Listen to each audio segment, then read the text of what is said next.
Assalomu alaykum. Belarusga ishga ketayotganlar. Quloqlaringni bittasini yopinglar-da, bittasidan eshitinglar. Men Belarusda bo'lganman. Belarusning qanaqaligini ham bilaman. Xalqi qanaqaligini ham bilaman. Sizlarga bir nasihat aytaman. Belarusga mol boqishga, stroyga ketib ishlab pul topaman deb ketib o'tirmanglar. Belarusda u pulni bermaydi.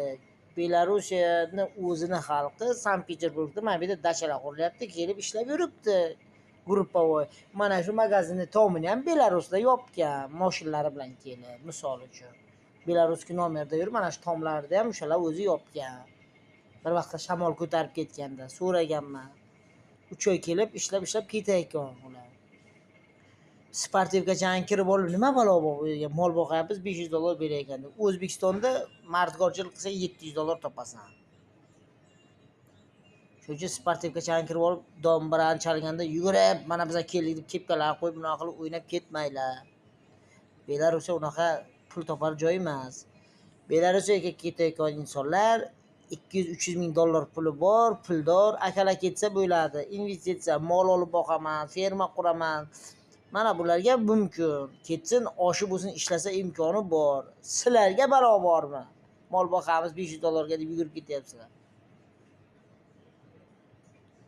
Belarusda men 2019 bo'lganimda kissamda 30 ming rublim bo'lib turib, bitta sigaret ola olmaganman, bir bakalashka Coca-Cola ola olmaganman.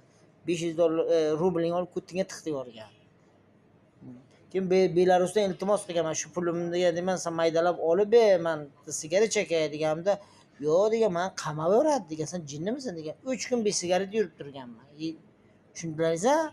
Belarusda u aytgansizlar, kommunizm kuchayib ketgan davlat u. Misol uchun bir O'zbekistonda 200 rubling bo'lsa, bu magazinga kelsa, aka bir pachka non bering yo bir pachka sigaret bering deb so'rasangiz, yo'q demay, shu kursda 5 so'm arzon hisoblab yo 10 so'm arzon hisoblab oladi bizda. Ularda yo'q, ko'tinga tiqib qo'y rublingni deydi. Tushundingizmi? Shuncha o'rga yugurib ketib sizlarga dasturxon stol yoyib, mana kelinglar sizlarga, va yotinglar pul beraman degan xalq emas ular. O'zi qashshoq mana bu yerda ishlab yuribdi. Sog' bo'ylar, omon bo'ylar. Belarusga ketayotgan akalarim faqat biznesmenlar. Agoh, ketib gazni bosaveringlar.